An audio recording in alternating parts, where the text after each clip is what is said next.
Hello, story lovers! Tonight, we're diving into a tale of passion, secrets, and choices that could change everything.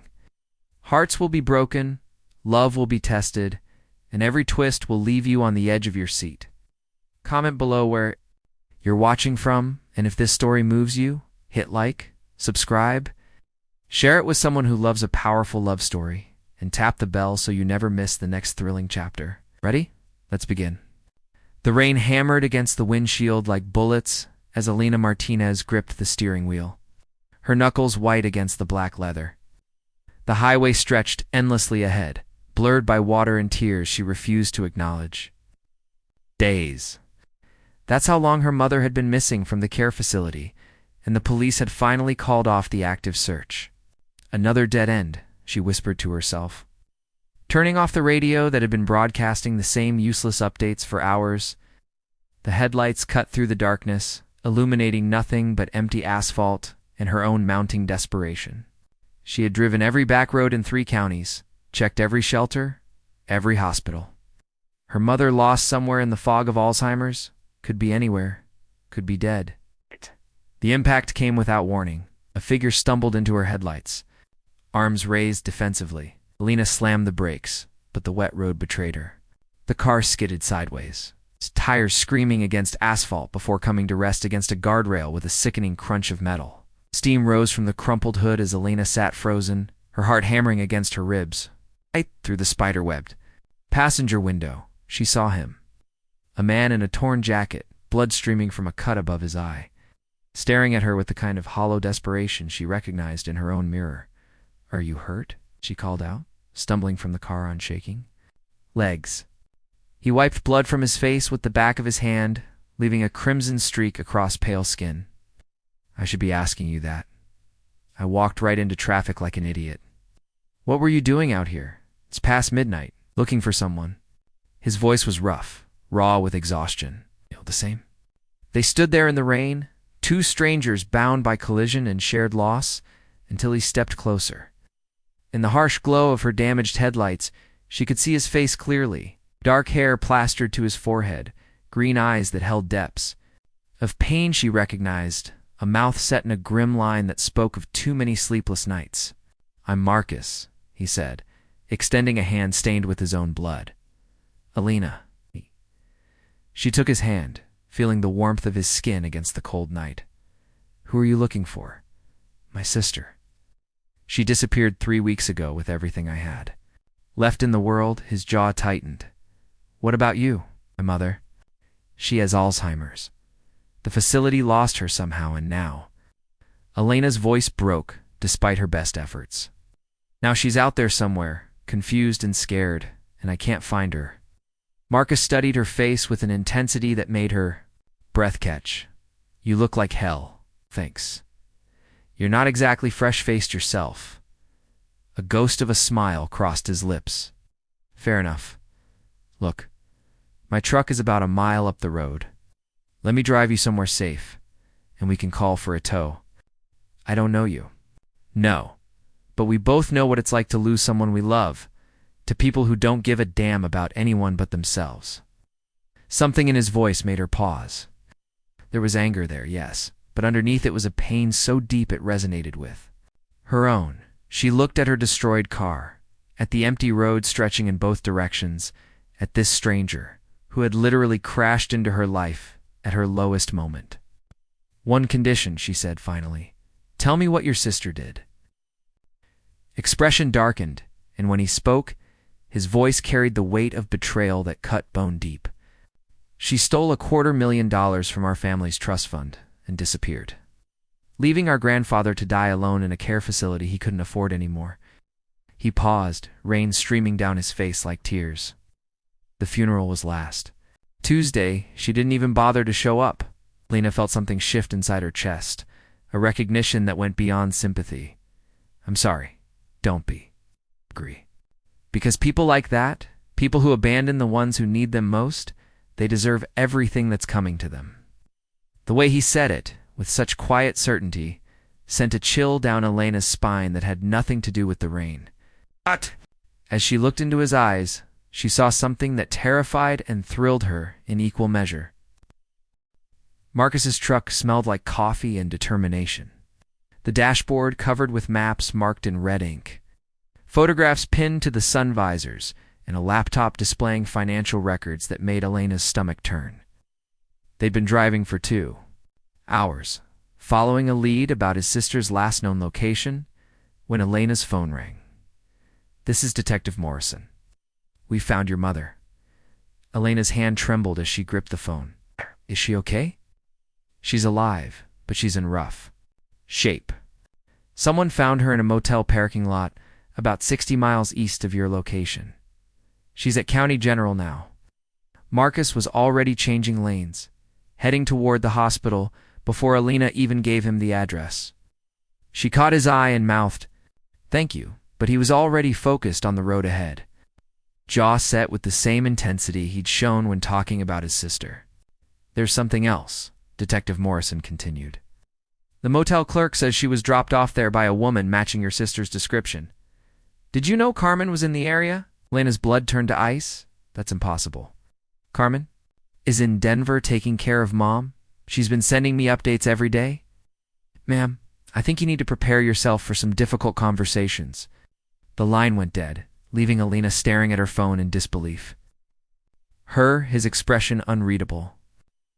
"Family problems. My sister." Elena's voice came out as a whisper. "I think she's been lying to me about your mother's care, about everything." Elena pulled out her phone, scrolling through weeks of text messages from Carmen. Photos of elaborate meals, updates about physical therapy sessions, cheerful reports about their mother's good days. All lies, all carefully crafted deceptions. "How much money have you been sending her?" Marcus asked quietly. $8,000 a month for? "The last year and a half? Christ." Marcus's knuckles went white against the steering wheel. "And where did you think your mother was living?" "In Carmen's house. In the guest room we converted into a medical suite. I paid for a hospital bed, monitoring equipment, everything she could possibly need." Elena felt sick as the pieces fell into place. "I trusted her. I trusted my own sister. Trust is a luxury people like us can't afford anymore." Elena looked at his profile, sharp and unforgiving in the dashboard light. "What did you do when you found out about your sister?" "I tracked her down." His smile was cold enough to freeze blood. "Took me 3 weeks, but I found her in Vegas, living it up in a penthouse suite. She actually had the nerve to act surprised. When I showed up, what did you say to her?" "Nothing at first. I just watched. Watched her spend my grandfather's medicine money on designer clothes. Watched her laugh with friends while he died alone. Watched her post pictures on social media like she didn't have a care in the world. And then..."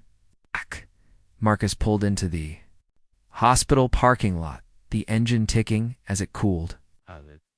"Then I made sure she understood exactly what it felt like to lose everything." Elena studied his face in the harsh fluorescent light from the hospital entrance. "What does that mean?" "It means she's currently sitting in a jail cell in Nevada, facing charges for elder abuse, theft, and fraud. It means every asset she bought with stolen money has been seized. It means she'll be lucky if she ever sees the outside of a courtroom again." "You turned in your own sister? Just stopped being my sister the day she left our grandfather to suffer?" Marcus turned to face her fully, his green eyes intense and unwavering. "The question is, what are you going to do about Carmen?" Elena's phone buzzed with another cheerful text from her sister. "Mom had a great day today. Watched her favorite movies and ate all her dinner. Love you." The casual cruelty of it, the calculated deception, made Elena's vision blur with rage. While she'd been working 18-hour days to afford their mother's care, Carmen had been living off that money and abandoning their mother to wander the streets alone. "I want to destroy her," Elena whispered, the words tumbling out before she could stop them. Marcus reached across the console and took her hand, his fingers warm and steady against her trembling ones. "Good, because I know exactly how to do it. Why would you help me? You barely know me. Because people like Carmen and my sister, they think family loyalty only goes one way. They think they can take and never face consequences." His grip on her hand tightened. "But mostly because when I look at you, I see someone who understands that some betrayals can never be forgiven. Elena stared at their joined hands, feeling something dangerous and intoxicating building between them. He was offering her revenge, wrapped in understanding and delivered with the kind of cold determination that should have terrified her. Instead, it felt like coming home. "What did you have in mind?" she asked.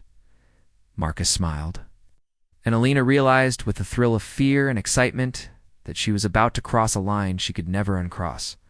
"First, we take care of your mother. Then, we make Carmen pay for every single day of suffering she caused." He brought her hand to his lips, pressing a soft kiss to her knuckles that sent heat racing through her veins. "Trust me, Elena, by the time we're done with her, she wished she'd never been born." 3 weeks later, Elena stood in the doorway of the luxurious assisted living facility where her mother now resided. Watching Marcus adjust the flowers beside her mother's bed, Margaret Martinez looked peaceful for the first time in months. Her silver hair brushed and braided, wearing the soft pink sweater Elena had brought her. "She likes you," Elena said softly, noting how her mother's eyes followed Marcus around the room. "She reminds me of my grandfather. There's a dignity there that no disease can touch." Marcus straightened, his expression gentle in a way that made Elena's chest tighten. "How are you feeling about today?" Today, the day Carmen would finally face the consequences of her betrayal. Elena had spent weeks building the case with Marcus's help, gathering evidence of financial fraud, elder neglect, and abuse. The district attorney had been eager to prosecute once they'd presented the mountain of evidence. "Nervous," Elena admitted. "Part of me still can't believe she's my sister. Blood doesn't make someone family. Love does. Loyalty does. Carmen chose money over both." Elena's phone buzzed with a text from her lawyer. "She's here. Ready when you are." "Time to go," Elena said, but Marcus caught her arm before she could turn away. "Are you sure about this? Once we walk into that courtroom, there's no going back." Elena looked at her mother, sleeping peacefully in a room that cost more per month than most people made, getting the care she deserved. Then she thought about the 3 weeks Carmen had let her wander the streets, confused and afraid, while living off money meant to protect her, I'm sure. The courthouse smelled like old wood and broken promises.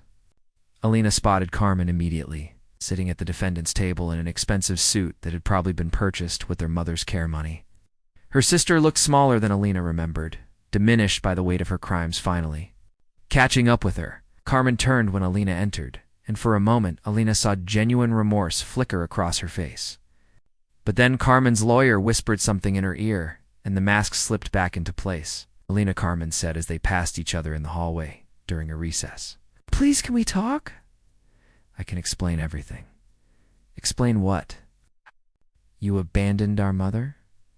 How you lied to me for over a year? How you spent her care money on designer clothes while she suffered?" "It wasn't like that. I was overwhelmed. I made mistakes, but I never meant for Mom to get hurt. You left her at a gas station, Carmen. A gas station. She could have died." Carmen's composure cracked, tears streaming down her face. "I was scared. Worse, and I didn't know what to do. I thought if I could just get some time to think, to figure things out." "So you took a vacation to Miami with friends while she wandered the streets? How do you know about Miami?" Carmen's eyes widened in shock. "It's the same way I know about the BMW, the shopping sprees, the expensive dinners. The same way I know. You've been living like a queen, while our mother suffered like a pauper." Marcus appeared beside Elena, his presence both comforting and intimidating. Carmen's eyes flicked between them, understanding, dawning. "Who is this? What did you tell him about our family?" "This is Marcus. He helped me find the truth about what you've been doing." Elena's voice was steady, cold. "He knows what it's like to have family betray everything sacred. Elena, please. I'll pay back every penny. I'll make this right." "With what money?" "The prosecutor says you've spent almost everything. And even if you could pay it back, it wouldn't undo the nights Mom spent sleeping on park benches because you couldn't be bothered to care for her." Carmen grabbed Elena's arm, desperation making her grip tight. "I'm your sister. Family forgives family." Elena looked down at Carmen's hand on her arm, then back up into her sister's tear-streaked face. You stopped being my sister the day you chose money over Mom's well-being. That's not fair. You don't know what it was like, dealing with her. Every day, watching her disappear, piece by piece. You're right. I don't know what it was like because I was working 18-hour days to make sure you'd never have to handle it alone. I trusted you with the most important thing in my world, and you betrayed that trust for shopping money. Carmen's face crumpled. I never wanted it to go this far. I love Mom too. If you loved her, she never would have ended up wandering the streets in her nightgown. Elena pulled her arm free. If you loved her, you would have asked for help instead of stealing from her. What happens to me now? Elena felt Marcus's hand settle on her lower back, warm and supportive. That's up to the judge. But whatever happens, you did it to yourself. Carmen looked between Elena and Marcus one more time, something desperate. And broken in her expression, I see how you look at him. Just remember, Elena, people who are good at revenge usually have practice. The words sent a chill down Elena's spine, but before she could respond, the bailiff called them back into the courtroom. As they walked away, Elena caught Marcus's profile in the fluorescent light, saw the satisfaction in his eyes as Carmen was led away in handcuffs. For the first time since this all began, Elena wondered if she really knew the man she'd trusted with her deepest need for justice. And if maybe, just maybe, Carmen's warning had come too late. Elena found the documents by accident. She'd been staying at Marcus's apartment more often since Carmen's sentencing. Drawn by the quiet intensity of his presence and the way he understood her need for justice without judgment, that morning, while looking for coffee filters in his kitchen, she'd knocked over a stack of papers on the counter, bank statements scattered across the floor, along with legal documents that made her blood freeze in her veins. Power of attorney forms, with her mother's name on them, and Marcus's signature as the designated guardian. Find everything you need. Elena spun around to find Marcus standing in the doorway, hair still damp from his shower, watching her with an expression she couldn't read. The papers crumpled in her shaking hands. What is this? She whispered, holding up the documents. Marcus's face remained perfectly calm, but something shifted in his eyes. I was going to tell you. Tell me what? That you somehow got legal guardianship of my mother while I was busy trusting you? Elena, let me explain. Explain what? How you manipulated a woman with Alzheimer's into signing documents she couldn't understand? How you convinced me to destroy my sister while you were stealing my mother's assets for yourself? Marcus stepped closer, his hands raised in a gesture of peace that now felt like mockery. It's not what you think. Then what is it? Because from where I'm standing, it looks like you played me perfectly. Poor, desperate Elena, so eager for revenge she didn't notice the predator circling her wounded family. I did this to protect her. Elena laughed, a sound harsh enough to cut glass. Protect her? By stealing legal control of her life? By making? Sure, no one else could ever hurt her the way Carmen did. Marcus's voice was steady, but Elena could see tension in the line of his shoulders. You were so focused on destroying your sister, you weren't thinking about the future. What happens when you can't make decisions for your mother anymore? What happens if something goes wrong? That's not your choice to make. Someone had to make it.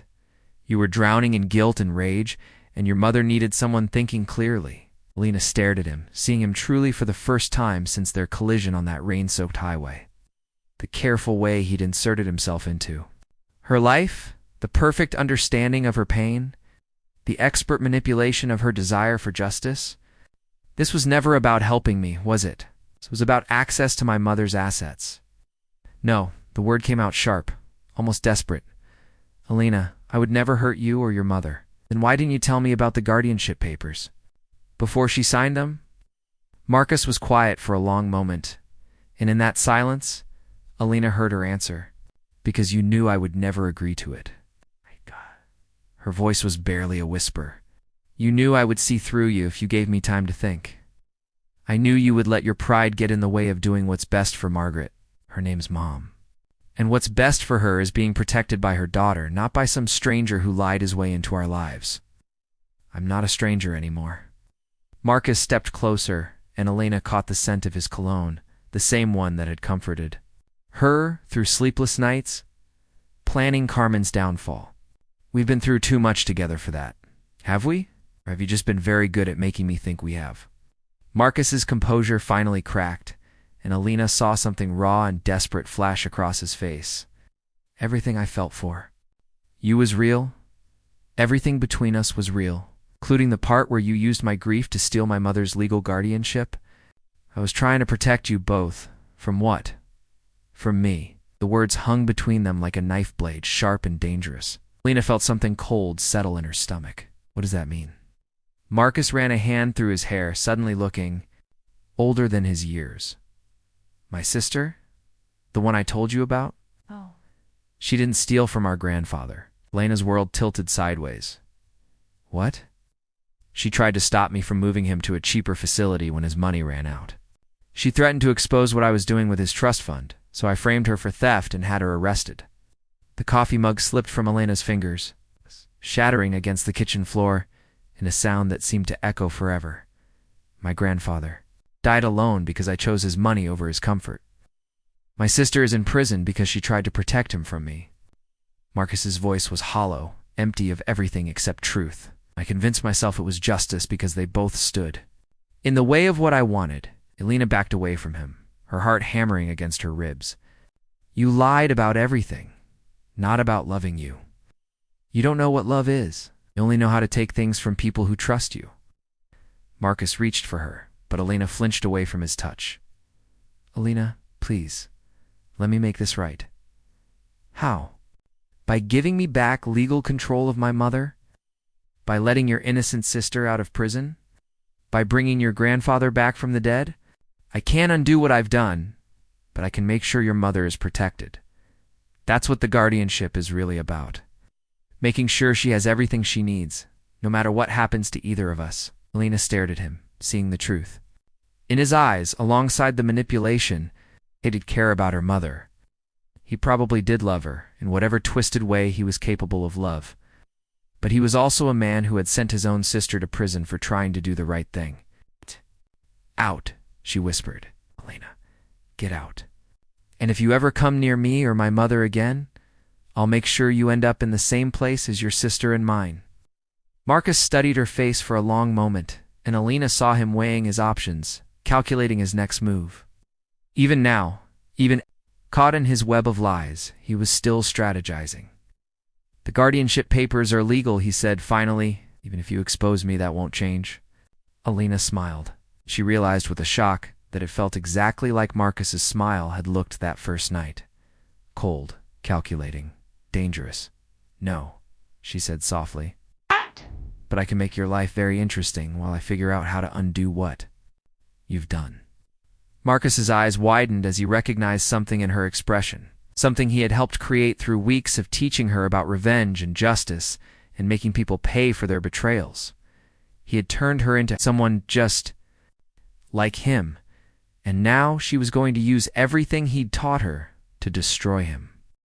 6 months later, Elena sat in the visiting room of Metropolitan Correctional Center, watching Marcus across a scarred metal table.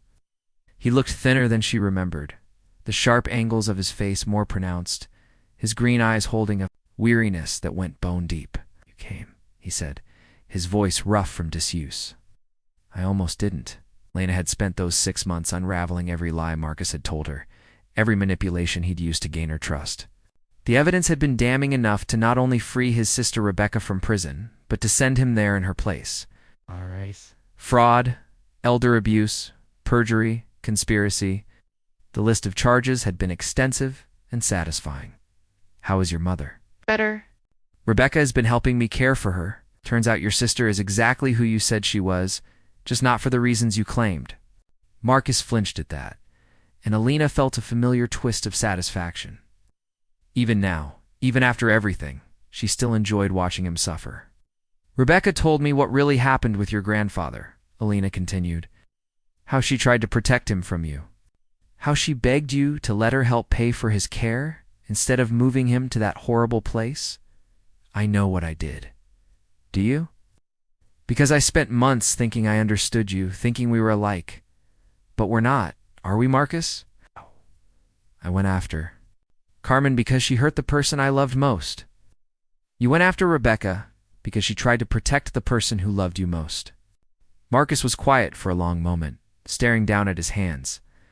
She forgave me. What? Rebecca? She came to see me last week. She said she forgives me for what I did to her, to Grandpa, to you. She said holding on to hate was destroying her. As much as it destroyed me, Lena felt something shift in her chest, an uncomfortable recognition. What did you tell her? That I didn't deserve her forgiveness? That some things can't be forgiven? And what did she say to that? Marcus looked up then, and Elena was shocked to see tears in his eyes. She said forgiveness wasn't about what I deserved. It was about what she needed to be free. Lena stared at him, feeling the foundation of her carefully constructed anger beginning to crack. For 6 months, she had fed on her rage at his betrayal, used it to fuel the methodical destruction of his life. It had felt righteous, justified, necessary. Now, faced with his sister's grace and his genuine remorse, it just felt hollow. Why are you telling me this? Because I need you to know that whatever happens to me, I'm grateful for the time we had. Even if it was built on lies, what I felt for you was real. What we shared was real. Lena's throat tightened. Don't.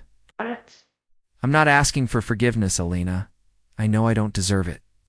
I just need you to know that loving you changed me. Maybe too late, but it did change me. Elena stood abruptly, the metal chair scraping against the floor. I have to go. Elena, wait. She turned back, and Marcus was standing too, his hand pressed against the glass partition that separated them. Your mother asked me once before. Everything fell apart if I thought you were happy. I told her you were strong, that you could handle anything. But that wasn't what she asked. Elena's vision blurred. What's your point? My point is that I spent so long focused on what I thought people deserved, I forgot to think about what they needed. Rebecca needed to forgive me to be free. And maybe you need to forgive yourself for trusting me. Forgive myself for caring about someone who hurt you, for believing in something that turned out to be a lie, for being human enough to need love, even if you found it in the wrong place. Elena stared at him through the glass. This man who had crashed into her life on the worst night she could remember and somehow made it both better and infinitely worse. He was a liar, a manipulator, a man who had betrayed everyone who had ever loved him. He was also the person who had held her hand in hospital waiting rooms, who had helped her save her mother, who had understood her pain in a way no one else ever had. I don't know how to forgive you, she whispered. Then don't. Forgive yourself instead. Find someone worthy of that beautiful, fierce love you have to give. Be happy, Elena, for both of us. Elena pressed her own hand against the glass, her palm aligning with his for just a moment. Through the barrier, she could feel the echo of warmth, the memory of what it had been like to trust him completely. Goodbye, Marcus. Goodbye. Elena walked out of the prison and into the afternoon. Sunlight, where Rebecca was waiting by her car, holding a bouquet of roses from their mother's garden. How did it go? Rebecca asked gently. Elena looked back at the gray walls of the prison, then at the flowers in Rebecca's hands, bright and alive and impossibly hopeful. It went exactly how it needed to, Elena said. As they drove away, Elena felt something she hadn't experienced in months. Not the bitter satisfaction of revenge or the hollow ache of betrayal, but something lighter, something that felt almost like peace. She thought about her mother, safe and loved in her care facility. She thought about Carmen, serving her sentence, but writing letters that suggested she was finally learning to take responsibility for her actions. She thought about Rebecca, who had chosen forgiveness over hatred and found freedom in that choice. And she thought about herself, driving toward a future that was no longer defined by the need to make someone pay for hurting her. For the first time in over a year, Elena Martinez was ready to be happy. At the end,